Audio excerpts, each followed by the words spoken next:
नमस्कार सर्व विद्यार्थ्यांना सलीम सरांचा नमस्कार.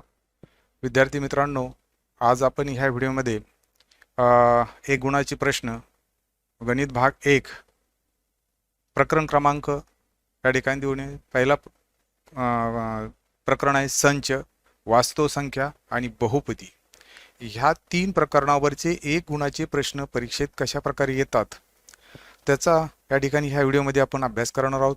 काही प्रश्न मी तुम्हाला सोडून देणार आहेत. तुम्ही हेच प्रश्न दिलेले जे प्रश्न आहेत हेच प्रश्न जर तुम्ही व्हॉट्सअप ग्रुपवर मला पाठवून दिले तर तुम्ही अभ्यास केला असं वाटणार आहे. अतिशय सोपे प्रश्न आहेत, एक एक गुणाचे प्रश्न आहेत. त्या प्रश्नासारखाच तुम्ही या ठिकाणी अभ्यास करावं आणि ते व्हॉट्सअप ग्रुपवर सोडून द्यावं अशी माझी या ठिकाणी तुम्हाला या ठिकाणी सांगणं आहे.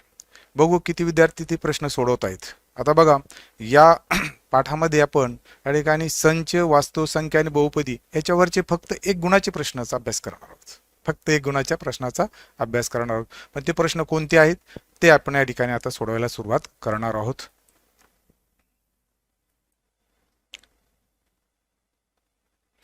एक गुणाचे प्रश्न. आता यामध्ये तुम्ही बघितलं असेल तर संच यामध्ये पहिला प्रश्न दिलेला आहे, सममूळ संख्याचा संच यादी पद्धतीने लिहा. सममूळ संख्या या ठिकाणी फक्त 2 आहे. सममूळ संख्या किती आहे? फक्त 2 आहे आणि तो यादी पद्धतीने लिहायचा. तो मी या ठिकाणी तो यादी पद्धतीने लिहून दाखवतोय बघा. सममूळ संख्याचा संच यादी पद्धतीने लिहा. दुसरा प्रश्न केलेला आहे, दिलेले विधान शब्दात लिहा. आता दिलेले विधान या ठिकाणी देऊन इथं चिन्ह वापरलेले आहेत. हा जो आहे हा घटक नाहीचं चिन्ह आहे आणि हे या ठिकाणी देऊन पूर्ण संख्याचा संच, म्हणजे या ठिकाणी पूर्ण संख्या, नैसर्गिक संख्या, पूर्ण संख्या आणि पूर्णांक संख्या हे संच आपण अभ्यासलेले आहेत. मग या ठिकाणी आपल्याला फक्त याच्या शब्दात लिहायचंय का ऋण 2 हा पूर्ण संख्याचा घटक नाही. ऋण 2 हा पूर्ण संख्याचा घटक नाही, हे याचे उत्तर आले. एका गुणाचे प्रश्नाचे उत्तर आहेत बघा. छोटे छोटे आहेत ते तुम्ही स्वतः या ठिकाणी करू शकतात. त्यानंतर दुसरा प्रश्न त्यांनी पुढे दिलेला आहे बघा, का बी हा संच दिलेला आहे. बी या संचामध्ये घटक दिलेले आहेत 6, 12, 18, 24, 30, 36 आणि त्यांनी सांगितलं की नंबर ऑफ बी म्हणजे या संचामध्ये किती घटक आहेत. मग हे घटक मोजायचे आहेत फक्त 1, 2, 3, 4, 5, 6 घटक आहेत. म्हणजेच या ठिकाणी तुम्ही उत्तर लिहिणार आहात नंबर ऑफ एन या ठिकाणी दिले किती घटक आहेत. नंबर ऑफ बी बरोबर 6 घटक आहेत. एक गुणाचा प्रश्न, फक्त छोटासा प्रश्न लिहिण्याची गरज नाही, फक्त आपल्याला उत्तर लिहिता आले पाहिजे ते आपण या ठिकाणी दिलं. संच या प्रकरणावरचे 3 एक गुणाचे प्रश्न आपण सोडवलेले आहेत.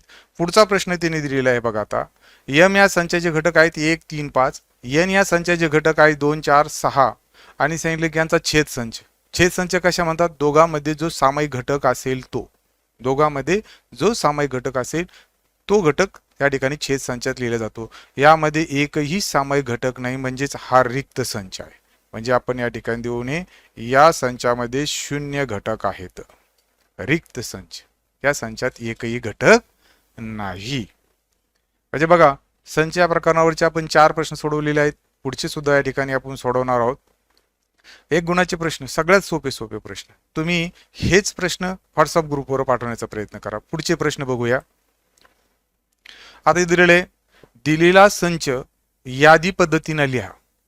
मॅथमॅटिक्स या शब्दातील अक्षरांचा संच. आता संच म्हणजे काय? ज्या समोरील घटक आपल्याला अचूक आणि नेमके सांगता येतात आणि त्याला आपण संच असे म्हणतो. परंतु त्याची पद्धत आहे, तो या ठिकाणी देऊन त्याचा क्रम बदलला चालतो, तरी तो घटक एकदाच लिहिला गेला पाहिजे. ही या ठिकाणी संचाची आणि यादी पद्धतीची व्याख्या आहे. त्याप्रमाणे आपण हे उदाहरण सोडवणार आहोत. हा एम ए टी एच ही एम डबल घेणार नाहीत, तो आलेला आहे. ए आलेला आहे, टी पण आलेला आहे, आय, सी आणि एस. या प्रकारे आपण हा संच यादी पद्धतीने लिहिलेला आहे. याच्यामध्ये घटकाची पुनरावृत्ती झालेली नाही बघा, एम एम हे डबल आलेलं नाही आणि आपण हे संच यादी पद्धतीने लिहिलेला आहे. यादी पद्धतीने लिहा, गुणधर्म पद्धतीने लिहा, असे प्रश्न आपल्याला या ठिकाणी एक गुणाचे प्रश्न विचारले जात असतात. त्याप्रमाणे पुढचा प्रश्न दिलेला आहे, दिलेला संच गुणधर्म पद्धतीने लिहा. म्हणजे इथं बघा बी या संचातील घटक तुम्हाला 1, 8, 7, 64, 125 हे एखाद्या संख्येचे घन आहेत बघा. एकाचं घन, दोनाचं घन, तीनाचं घन, चाराचं घन आणि पाचाचं घन आहे. मग तो संच पद्धतीने या ठिकाणी गुणधर्म पद्धतीने लिहायचा. एक्स उभी रेख एक्स 6 या ठिकाणी 1, 2, 3, 4, 5 या संख्याचा घन आहे. या संख्याचा घन आहे, मयरूपी कंस बंद. त्या संख्येचा तो घन आहे. म्हणजे आपण तो 1/6 प्रत्येक संख्येच्या बाबतीत आलेला आहे आणि तो आपण या ठिकाणी सोडून दाखवलेला आहे. म्हणजे बघा एक गुणाचे प्रश्न आपण या ठिकाणी सोडवलेले आहेत. त्याच्यानंतर पुढचा एक गुणाचे प्रश्न पुन्हा या ठिकाणी दिलेले संच शांत आहेत का अनंत आहेत ते संच लिहा. ज्या संचातील घटक आपल्याला मोजता येतात त्याला आपण शांत संच म्हणतो. ज्या संचातील घटक आपल्याला मोजता येत नाहीत त्याला आपण अनंत संच म्हणतो. मग आता बघा इथं दिलेला बी संच 100 पर्यंत आहे, म्हणजे तो आपल्याला मोजता येतोय, म्हणजेच हा दिलेला शांत संच आहे. दिलेला काय आहे? हा शांत संच. हा शांत संच.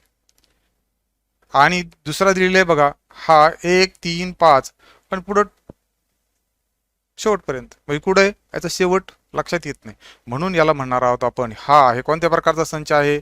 हा तर हा आहे अनंत संच. अनंत संच. तिसरा प्रश्न त्याने या ठिकाणी दिलेला आहे बघा. ए या संचातील घटक 1, 2, 3, 4 आणि बी या संचातील घटक 4, 5, 6, 7 यांचा संयोग लिहा. संयोग संच कशाला म्हणतात? दोन संचाचा मिळून नवीन एक संच तयार होणे.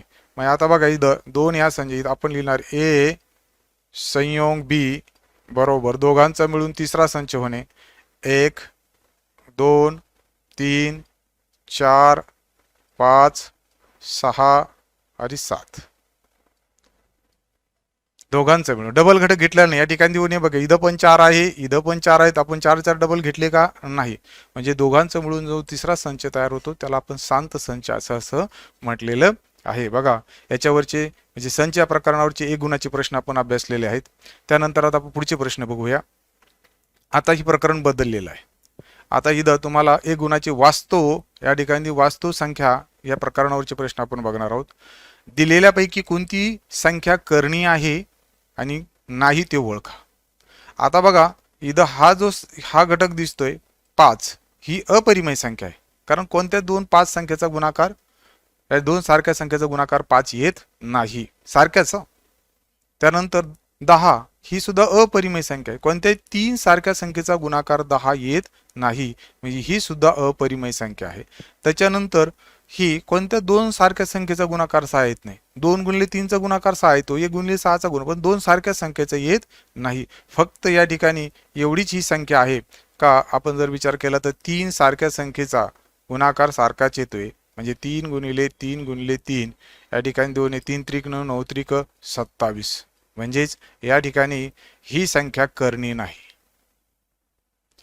ही कर्णीय आहे, ही पण कर्णीय आहे आणि ही पण कर्णीय आहे, फक्त ही कर्णीय नाही. कारण कोणत्याच 2 इथं म्हणजे इथं कोटी असतो या ठिकाणी दिलेलं, याचा 3 सारख्या संख्या असतील, म्हणजे याच्यापैकी कोणती संख्या कर्णीय आहे आणि कोणती नाही आपल्याला कर्णीय नाही ओळखायला सांगितलेली. हे कर्णीय आहेत, कर्णीय आहेत.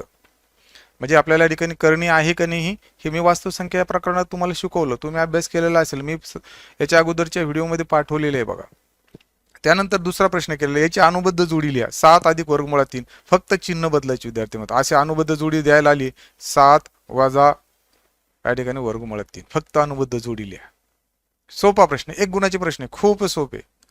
खूप सोपे सोपे प्रश्न दिलेले. त्याच्यानंतर बघा त्यांनी दिले परिमेय संख्येचा दशांश रुपये. म्हणजे काय करायचं, परिमेय संख्येचा दशांश रुपये त्याचा भागाकार करायचा. आपण बघा या ठिकाणी देऊन इथं 1 ला 2 ने भागतोय, भाग जात नाही म्हणून इथं दिला दशांश, इथं घेतला 0. 2 पंचे 10 म्हणजे इथं आपण यांचा भागाकार केला, भागाकार 0 आलेला आहे. म्हणजे ज्या ठिकाणी याचं दशांश रूप मी मानतोय 0.5 दशांश रुपये दिलेला असेल त्या संख्येने त्याला भागायचे, दिलेल्या संख्येला त्या संख्येने भागायचं. हा आपण भागाकार करायला पाहिजे. त्यानंतर पुढचा प्रश्न दिलेला आहे विद्यार्थी मित्रांनो, का या ठिकाणी 8 या करणीचा कोटी लिहा. हे या ठिकाणी जी संख्या दिलेली असते ते तो करणीचा कोटी असतो. म्हणजे या ठिकाणी इथं ह्या कोटी लिहा, तर या करणीचा कोटी 3 आहे.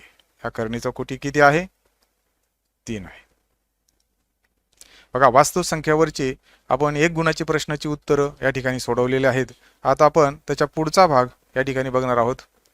पुढचा प्रश्न बहुपदी, याच्यावरचे प्रश्न आपण या ठिकाणी 1 गुणाचे प्रश्न. पहिला प्रश्न दिलेला आहे x वर्ग अधिक 3x वजा 5 ही बहुपदी सहगुणक रूपात लिहा. ही बहुपदी सहगुणक रूपात लिहा. मी या ठिकाणी त्याचे सहगुणक रूप लिहितोय. हे याचा एक सहगुणक आहे. या ठिकाणी देऊन 1 3 आणि 5 हे या बहुपदीचे सहगुणक रूप आहेत. फक्त त्यांचे जे सहगुणक चल आणि कोटी आपण या ठिकाणी शिकलेलो आहोत. त्याच्यानंतर पुढचा प्रश्न या ठिकाणी त्यांनी केलेला आहे. बघा आता ही सहगुणक रूपातील बहुपदी घात रूपात लिहा. अशा वेळेस काय करायचे, हे मोजायचे 1 2 3 4 आणि 5. 5 आहे त्याच्यातला एक वजा केला म्हणजेच या ठिकाणी देऊन हे बघा कोणताही चल लावून घ्या. 2x चा चौथा घात वजा x चा तिसरा घात वजा 0x अधिक 5x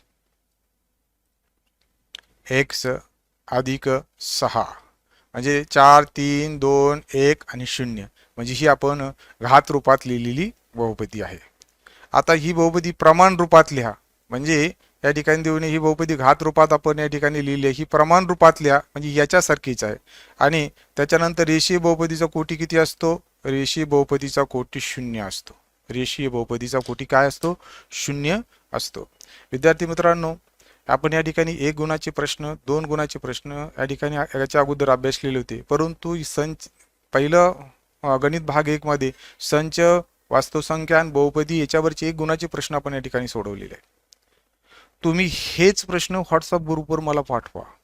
हेच प्रश्न मला व्हॉट्सअप ग्रुपवर पाठवा. सोपे सोपे प्रश्न दिलेले आहे बघा, खूप अवघड नाही आणि ते तुम्हाला मी समजून दिलेले आहे. बरोबर आहे. म्हणजे आपण जर ते सोडवले तर ते आपल्या लक्षात येणार आहेच. धन्यवाद. सलीम सरांचा सर्वांना धन्यवाद.